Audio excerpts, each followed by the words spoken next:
لیکن یہ ہے کہ جھوٹ کو سچ ثابت کرنے کی کوشش کرتے ہیں، لیکن اب وہ دور نہیں رہا۔ اب شعور کا جن بوتل سے باہر آ چکا ہے۔ آپ کی اطلاع کے لیے عرض ہے، اب وہ شعور جو ہے لوگوں کو مل چکا ہے۔ اس سے آپ اندازہ لگا لیں کہ تازہ سروے کے مطابق پاکستان کے نیوز چینلز کو لوگوں نے دیکھنا چھوڑ دیا ہے۔ یہی وجہ ہے ایک کہ اینگلنگ ہوتی ہے، ہر خبر کی اینگلنگ ہوتی ہے۔ میں 2 چینلز کے تو براہ راست نام لے سکتا ہوں، لیکن میں لینا نہیں چاہتا کیونکہ وہاں پر بھی بہت سارے لوگوں کا روزگار وابستہ ہے، لیکن خدا را یہ مالکان کی پالیسی ہوتی ہے، یہ عام آدمی کی پالیسی نہیں ہے۔ وہاں پر اچھے لوگ، ہر طرح کے لوگ موجود ہوتے ہیں، لیکن وہ کیا کرے جب مالک ایک اپنا پالیسی دے دیتا ہے تو ان مالکان کے خلاف کارروائی ہونی چاہیے۔ اور پاکستان میں بھی یہی قانون بننا چاہیے جو برطانیہ میں قانون ہے کہ کوئی بندہ اگر کسی کے بارے میں غلط خبر دیتا ہے تو اسے جرمانہ کیا جائے اور جس قانون کو سخت کیا جائے، اس پر عمل درآمد ہونا چاہیے تاکہ یہ معاملات ختم ہو سکے اب۔ لیکن لفافہ صحافیوں کا کیا بنے گا؟ سب سے زیادہ مخالفت وہ خود کریں گے، میڈیا کی آزادی پر قدغن لگ گئی جی، فلاں ہو گیا۔ اور بھائی اگر غلط آپ چیز بتاتے ہیں لوگوں کو تو آپ کو اس کا ہرجانہ دینا چاہیے۔ کیا پوری دنیا میں ایسا نہیں ہے؟ برطانیہ کی آپ مثالیں دیتے ہیں بھاگ بھاگ کے، یہ ہمارے حکمران بھی بھاگ کر جا کر برطانیہ علاج کراتے ہیں، برطانیہ میں جا کے رہائش اختیار کرتے ہیں، برطانیہ کی جا کے نیشنلٹی لیتے ہیں یہ لوگ۔ وہ برطانیہ اس وقت اچھا ہے، لیکن جب قوانین وہاں کے ادھر بھی لاگو ہونے چاہیے وہاں پر آپ کہہ دیتے ہیں کہ جی ہمارے پر آزادی رائے پر قدغن لگ جائے گی، فلاں ہو جائے گا، ہم تو یہ بھوکے مر جائیں گے، یہ کر دیا انہوں نے، فلاں کر دیا۔ بھائی یہ ہونا چاہیے۔ اور آپ پر جو واٹس ایپ گروپ بنے ہیں، آپ کو خبریں فیڈ کرائی جاتی ہیں اور بغیر تصدیق کیے آپ ٹویٹ کرنا شروع کر دیتے ہیں کسی بھی بندے کے بارے میں۔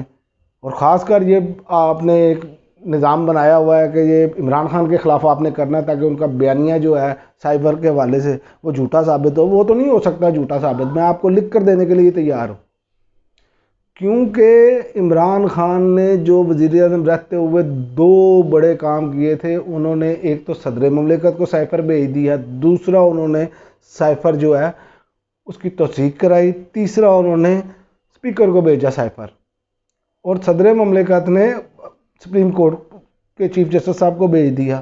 اب کیسے کہہ سکتے ہیں کہ سائفر آیا نہیں تھا؟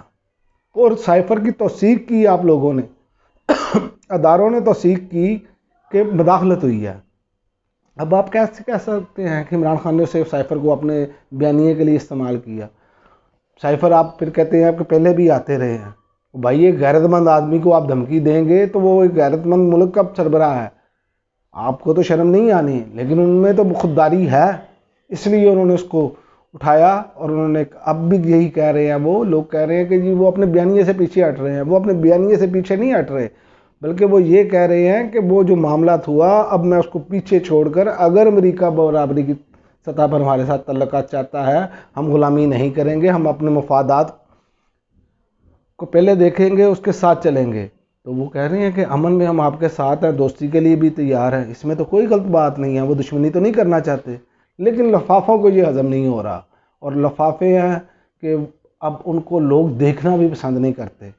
یقین کریں سوشل میڈیا پر ان کے ویلاگز آ جائیں یا کوئی چیز آ جائے لوگ سکپ کر دیتے ہیں۔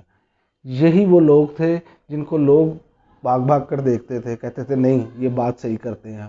لیکن جب آپ اپنے ضمیر کو بیچ دیں گے، قلم کو بیچ دیں گے، رشوت کا بازار، یہ رشوت ہے بیسیکلی، جس کے لیے آپ پیسے لے کر یا اپنے مفادات کی خاطر جب آپ چلتے ہیں تو بیانیہ لوگوں کا بناتے ہیں، جھوٹ پر مبنی بیانیہ بناتے ہیں، تو وہ پھر ٹھس ہو جاتا ہے۔ اور عمران خان نے اگلے دن ہی آ کر جو ہے وہ اپنا خطاب میں سارا بیانیہ دبردوز کر۔ دوسری جانب آپ دیکھیں کہ سوشل میڈیا ہے کہ وہ ان چینلز کو بے نقاب کر رہا ہے، لوگ سوشل میڈیا دیکھ رہے ہیں، لوگ ٹی وی چینلز نہیں دیکھ رہے۔ حالت ہماری یہ ہو چکی ہے، اب نیوز چینل نہیں دیکھنا چاہتے لوگ، یہ سروے ہے۔ اور دوسری جانب عوام رل گئی ہے، عوام خوار ہو گئی ہے، پٹرول، بجلی، گیس، اشیاء ضروریہ کی قیمتیں آسمانوں کو چھو رہی ہیں، فیکٹریاں بند ہو رہی ہیں، کاروباری حضرات پریشان ہیں، ملازمت پیشہ افراد تو فاقوں پر مجبور ہیں، آپ یہاں سے اندازہ لگا لیں۔ اور لفافے اپنے ضمیر اور قلم کے بدلے جو ہے وہ نوازشات وصول کر رہے ہیں، اشتہارات وصول کر رہے ہیں. ان کو بس صرف یہی چاہیے. ان کو اب کیا کہا جا سکتا ہے؟ یہ ہیں کہ یہ شرم کرنے کے لیے تیار نہیں. یہ اس قوم کے بھی مجرم ہیں، یہ پاکستان کے مجرم ہیں. جو لوگ غلط بیانیے بناتے ہیں، جھوٹ پر مبنی باتیں پھیلاتے ہیں، وہ اس عوام کے بھی مجرم ہیں اور پاکستان کے بھی مجرم ہیں اور اللہ کے بھی مجرم ہیں وہ لوگ.